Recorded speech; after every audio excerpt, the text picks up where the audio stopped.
মাদ্রাসায় পড়লে মাদ্রাসার যারা ছাত্র হবে, যারা মাদ্রাসার শিক্ষক হবে, যারা মাদ্রাসার সাথে জড়িত থাকবে, তাদের জন্য দুনিয়া আখিরাতে অনেক উপকারিতা রয়েছে। দুনিয়াতে যে সমস্ত উপকারিতাগুলো রয়েছে তন্মধ্য হতে এক নাম্বার উপকারিতা হচ্ছে মাদ্রাসার শিক্ষার কারণে মানুষ নৈতিকতা অর্জন করতে পারবে। নৈতিকতা এটি মানুষের জীবনে অনেক মূল্যবান সম্পদ। যার কাছে নৈতিকতা নেই তার কাছে দিন পরিপূর্ণ নেই। রাসূল সাল্লাল্লাহু আলাইহি ওয়াসাল্লাম আমাদেরকে এই কথাই বলেছেন, নৈতিকতাই হচ্ছে মানুষের সৌন্দর্য। আর রাসূল আকরাম সাল্লাল্লাহু আলাইহি ওয়াসাল্লামকে আল্লাহ তাআলা 100% নৈতিকতা দিয়ে এই পৃথিবীতে পাঠিয়েছেন। আয়েশা সিদ্দিকা রাদিয়াল্লাহু তাআলা আনহা এর কাছে গিয়ে সাহাবায়ে কেরাম জিজ্ঞাসা করলেন, হে আম্মা জান আয়েশা, রাসূলের চরিত্র কেমন ছিল? তখন আয়েশা রাদিয়াল্লাহু তাআলা আনহা বললেন, ইন্নাকা আলা খুলুকিন আযীম। আল্লাহ পাক কোরআনে কারীমের মধ্যে বলেছেন, নিশ্চয় আমি আপনাকে মহান চরিত্রের অধিকারী হিসেবে পাঠিয়েছি এই পৃথিবীতে। এই আয়াতের আলোকে হযরত আয়েশা সিদ্দিকা রাদিয়াল্লাহু তাআলা আনহা জবাব দিলেন, পুরো কোরআনটাই হচ্ছে রাসূলুল্লাহ সাল্লাল্লাহু আলাইহি ওয়াসাল্লামের চরিত্র। সুবহানাল্লাহ। তাহলে এই মাদ্রাসা যারা শিক্ষা অর্জন করবে তাদের ভিতরে নৈতিকতা থাকবে। দেখবেন যারা মাদ্রাসার আলেম উলামা তাদের চরিত্র কেমন হয়, আর যারা জেনারেল শিক্ষায় শিক্ষিত তাদের চরিত্র কেমন হয়, আপনি একবার সামান্য কয়েক মিনিটের জন্য হলেও নিমগ্নভাবে আপনি একবার চিন্তা করুন, একবার ফিকির করুন, পার্থক্যটা বুঝার জন্য একবার চেষ্টা করুন, অটোমেটিকলি আপনার সামনে বেশি উঠবে। আল্লাহর নবী মুহাম্মদ রাসূলুল্লাহ সাল্লাল্লাহু আলাইহি ওয়াসাল্লাম বুখারী শরীফের 3759 নম্বর হাদিস বলেন, ইন্না মিন আহাব্বিকুম ইলাইয়া আহসানাকুম আখলাকা। আল্লাহর নবী বলেন, নিশ্চয় আল্লাহ তাআলার কাছে ওই ব্যক্তি প্রিয় যার চরিত্র অধিক উত্তম, যার চরিত্র সুন্দর, যার মাঝে নৈতিকতা রয়েছে, সেই ব্যক্তি আল্লাহ তাআলার কাছে প্রিয়। প্রিয় ভাইয়েরা, প্রিয় উপস্থিতি, আপনারা বুঝে থাকলে বলুন, এই যে নৈতিকতা, এই যে আল্লাহ তাআলার কাছে প্রিয় হওয়ার যে পন্থা, ওই পন্থা শুধুমাত্র অর্জন হয় মাদ্রাসায়। আপনি ইউনিভার্সিটিতে যাবেন, আপনি কলেজ বিশ্ববিদ্যালয়ে যাবেন, সেখানে নৈতিকতার কোনো কথা পাবেন না।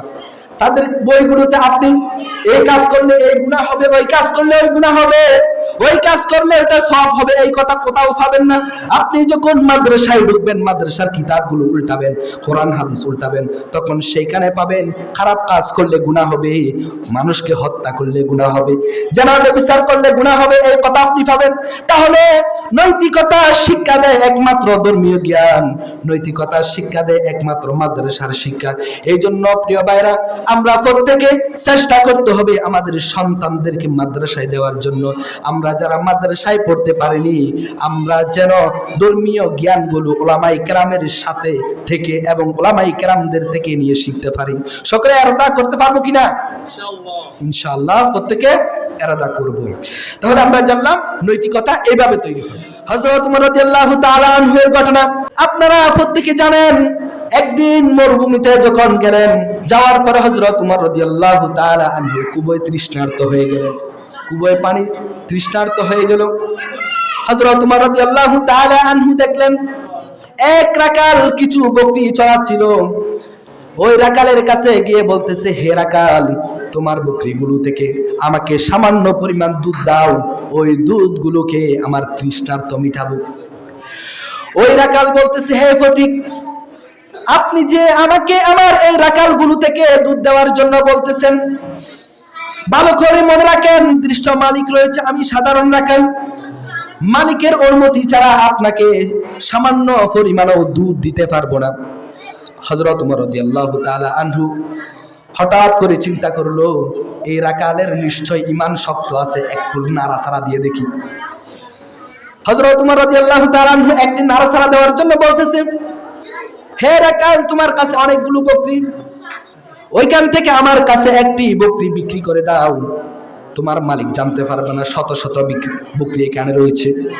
তোমার মালিককে গিয়ে বলবে এখান থেকে একটি বকরি হারিয়ে গিয়েছে, তোমার মালিক অবশ্যই বিশ্বাস করবে।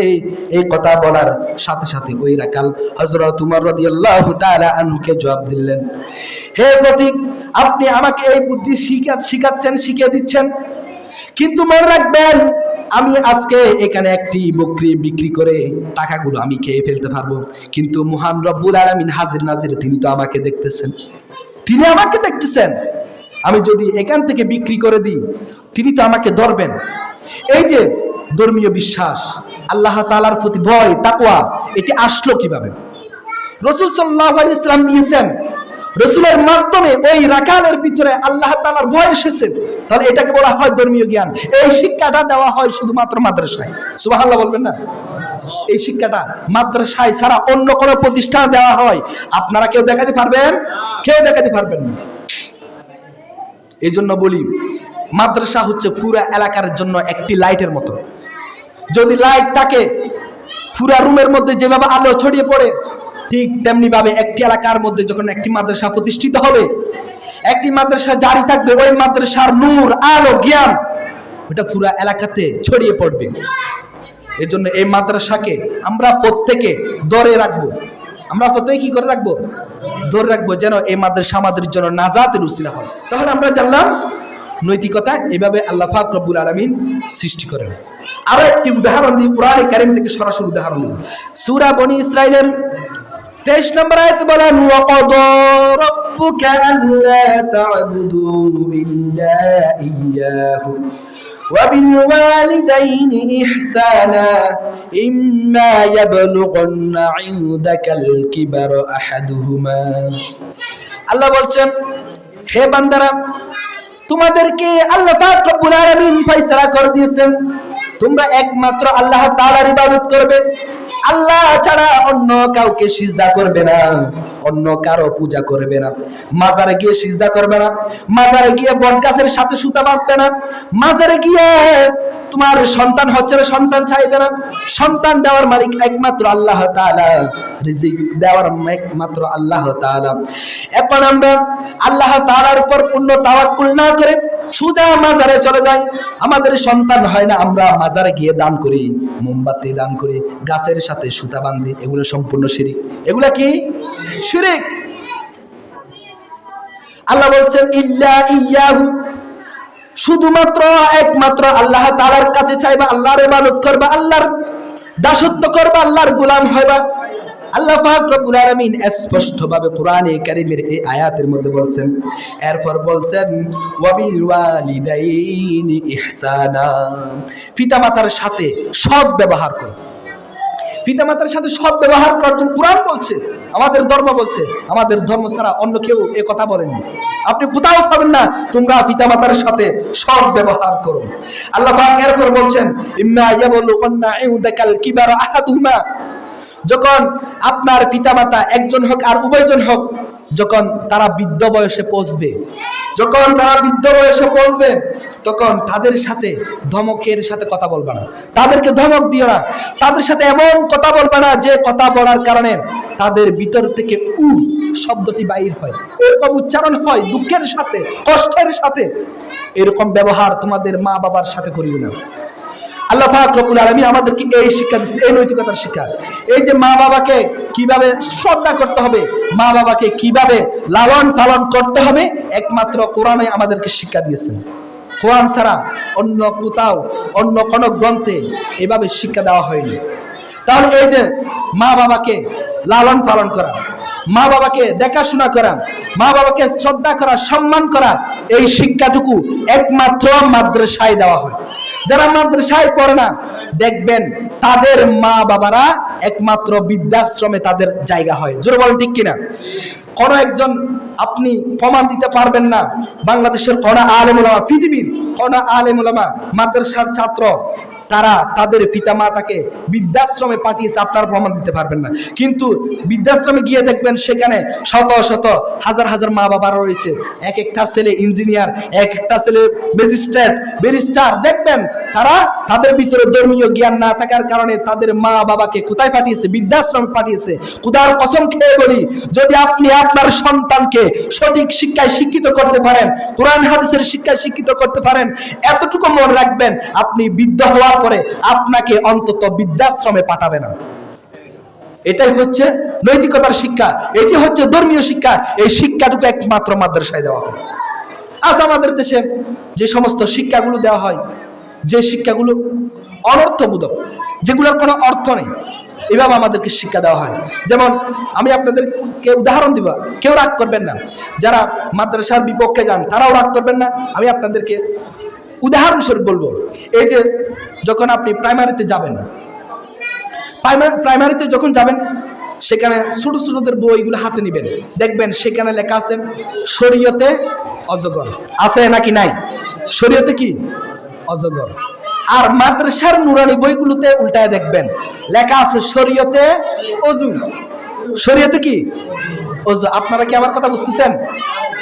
তাহলে স্কুলের বইগুলোতে রয়েছে শরীয়তে অজগর।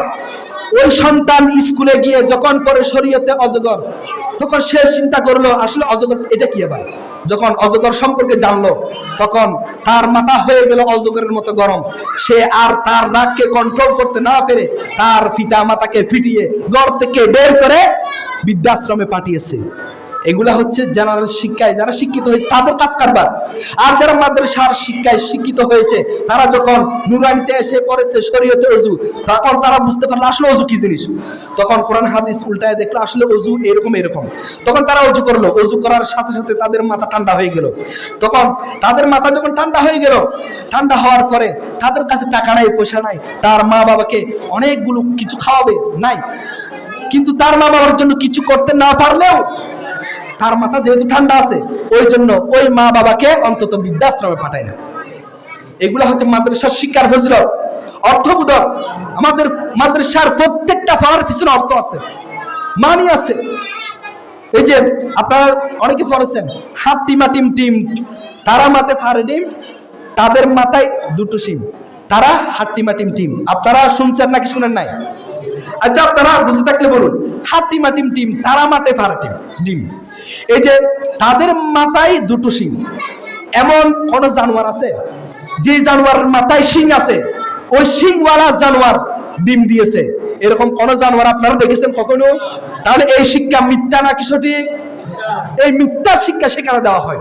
যখন এই শিক্ষাগুলোর কোন অবস্থা তারা খুঁজে পায় না, অর্থ খুঁজে পায় না, শেষ পর্যন্ত তাদের ভিতর থেকে নৈতিকতা হারিয়ে যায়। যখন মাদ্রাসার ছাত্ররা দেখলো শরীয়তে অজু, তখন অজু করলো, তার শরীর ঠান্ডা হয়ে গেল। সুবহানাল্লাহ বলবেন না? এগুলাই হচ্ছে নৈতিকতা শিক্ষা, এগুলা হচ্ছে ধর্মীয় শিক্ষা। আমরা ধর্মীয় শিক্ষা থেকে অনেক দূরে সরে গিয়েছি।